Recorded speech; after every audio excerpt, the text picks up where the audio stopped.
Joining me now, Mervin Jebaraj, economist with the University of Arkansas Walton College of Business. He is also the director of the Center for Business and Economic Research. You still hold the title of the longest job title in anybody in Arkansas. I've not found anybody with a longer job title than you, Mervin.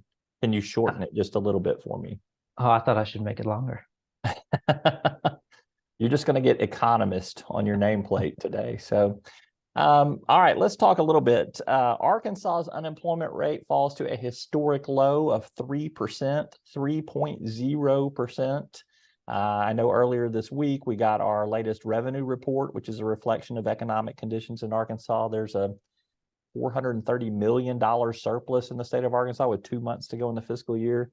Yet all I hear is that the economy is terrible and things are going in the wrong direction. So tell me what is wrong with the economy right now when I see all-time low unemployment and I see budget surpluses because of all the economic activity in the state.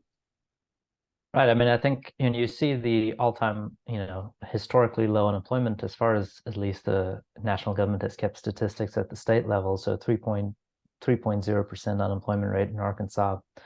I think it indicates a very healthy labor market, at least for workers. So I want to be one of those, on the other hand, type of economists, but it has been a very healthy labor market for workers over the last couple of years. Since the pandemic, we've seen, a rapid increase in employment. As many people as want to work have jobs today, and wage growth for workers have been very strong, especially for lower income workers. So the highest wage growth we've seen in the last couple of years has been for lower income workers. So that's very important, a good positive sign for workers in this economy. So now I'm going to be one of those, on the other hand, type of economists, with such a tight labor market, this many people working, and the unemployment rate as low as it is. When employers want to go out and find people to work, it's a lot harder to get people to work for you. Employers obviously have to raise wages significantly to be able to hire workers and offer other benefits that they typically do not offer or have not offered. So I think what you're hearing in the public is often, workers themselves are doing better than they have in the last year and the year before.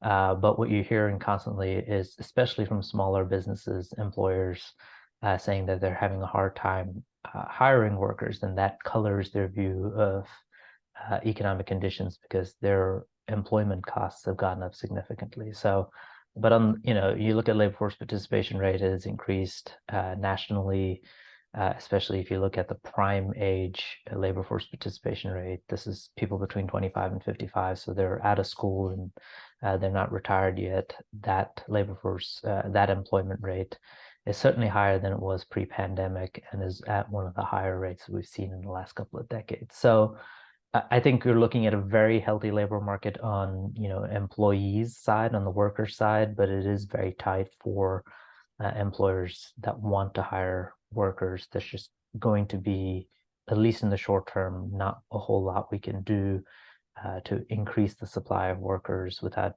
dealing with things like childcare and immigration levels in this country. All right, let's talk about a raging debate in Congress. Who knows, things may change from the time that we've had this conversation to the next time we have this conversation. Congress is poised to have a showdown with the president over the debt ceiling. We got to pay our bills. These are debts that we've accumulated. Republicans in the House side want to raise the debt ceiling, but also couple that with some spending cuts. The president has not really indicated he's in favor of that. Senate Democrats not on board with that either. I think I hear a lot of huffing and puffing about what may happen with this debt ceiling debate. What is the reality of, if they don't cut a deal by, let's say, June 1st, which is the arbitrary deadline we're hearing, what happens? Would we really default on our debts, and what would be the outcome or repercussions of something like that? Right. So, this isn't our first rodeo with the debt ceiling. Unfortunately, we've been here before, including one time when we had passed the, forget the arbitrary date, the actual dates for when the federal government sort of ran out of money. So I think, in the initial, since we've seen this playbook before, what happens, for example, the federal government has already passed the debt ceiling, and they're currently in what they call taking extraordinary measures to continue paying for different obligations by not putting money in, say, civil service retirement funds and things like that. So, the debt ceiling has already been passed. The question is when the government has to make difficult decisions about which payments to prioritize. And that, the date set currently by the US Treasury is June 1st. Some private sector speculation is that maybe that date is actually in July, but that entirely depends on sort of cost to the government in the interim, as well as tax revenues coming in. Tax revenues have typically been lower in the summer months for the federal government. We've seen some tax filing extensions based on some natural disasters that happened recently. So the revenues coming in have been lower, so we might get to that debt ceiling, X date, as it's called, soon in June, or maybe as late as July. But I think the thing that we're concerned about is when we reach that date, the federal government, the US Treasury is still going to pay the interest and principal on debt that comes due. So what they're going to cut is, payments to federal employees. They're going to continue working, but without getting a check. Social Security, Medicare beneficiaries are going to see reduced payments to be able to meet the debt obligations. And I think that is where we run into trouble when we start pulling back on the amount of money that Social Security recipients or Medicare recipients are able to utilize to meet their day-to-day obligations. But before that economic impact even happens, I think what we've seen the last time this happened is an increase in borrowing costs. So borrowing costs for the federal government has already gone up last year. That's going to increase even more, which means that we're going to be paying more as taxpayers because of running up this debt ceiling increase. Last time we saw an immediate decrease in consumer and business confidence. So consumers are going to pull back, businesses are going to pull back because of uncertainty, and immediate declines in the stock market as well. And so we've already seen quite a bit of stock market volatility this year. And so those are the very immediate impacts that you'll see. The longer term impacts would be, reduced spending by Medicaid, Social Security beneficiaries, and federal government employees as well. All right, lastly, let's cover the topic of rising interest rates. We have seen the Federal Reserve Bank has consistently, for well over a year now, been bumping those Fed funds rates up, which is causing interest rates to rise, and we've seen some big leaps. There is a lot of pressure now coming from some private business circles that are saying we've done enough to course correct on this. What's the Fed doing? What's the data that they're looking at to decide when they might start cooling their jets? And I think they're looking at, their preferred measure of inflation is the PCE, the personal consumption expenditures that they measure, which is slightly different than CPI, and PCE runs a little bit lower than CPI. But that measure has, shown that it is going down, but not going down fast enough. And I think what they're looking at in particular, you look at the composition of the Federal Reserve, a lot of them came of age or were studying economics or working at the during the 70s and early 80s.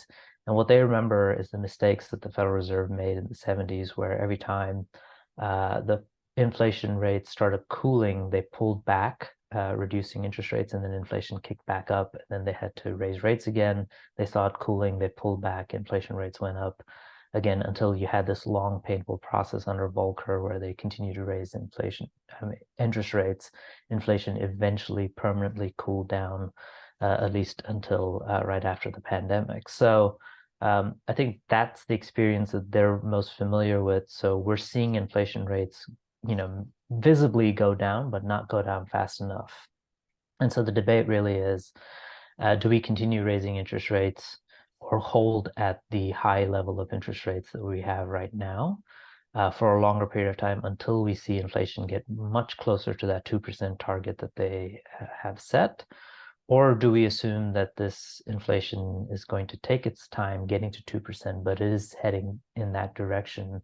And that means that we can, stop raising rates, hold it where we are, and try to keep the labor market growth that we've talked about, the unemployment rate as low as it is, the wage growth that lower income workers have seen, keep all those benefits and somehow control inflation, but maybe not as fast as we can. So I think that's really where the debate is currently. I think the Federal Reserve is very much on the side of they're going to do everything they can to get inflation rate as quickly as possible to 2%, which means that we're going to see them, maintain the high rates they have right now, in spite of some of the other things that we've seen. So we're, nationally, the job market is cooling. It hasn't cooled enough for the Federal Reserve. Inflation rates are cooling, not cooled enough for the Federal Reserve. And it seems that, we've seen a couple of banking crises at this point. 3 different banks have various forms failed or been sold, forcibly sold to others. But the assumption is that most of that is probably behind us. But it's kind of hard to assume that. I think we said that when the first 2 banks failed, and then we saw First Republic go down as well. So I think there's a lot of concern that maybe we are doing too much. And certainly there are people out there saying, inflation will come down. It'll just take a while to get there. We did, after all, have a whole global pandemic, and so we have to pay some price for it. But I think the Federal Reserve's resolve at this point is to get inflation down as fast as possible. And that does, in addition to some of these other things like banking crises or debt ceiling increase, those are all things that could push us towards a recession. Right now, if everything was as it is today, and nothing changed, no debt ceiling crisis or no more banking crisis, we probably wouldn't have a recession this year, but we can't assume that those things stay where they are. All right. You started off that answer to this question with a lot of acronyms there. You're teaching us about the ABCs of the economy, and for that, you are A-OK with me. Mervin Jebaraj, economist with the University of Arkansas Walton College of Business. Thanks for your insight as always. Thank you for having me on.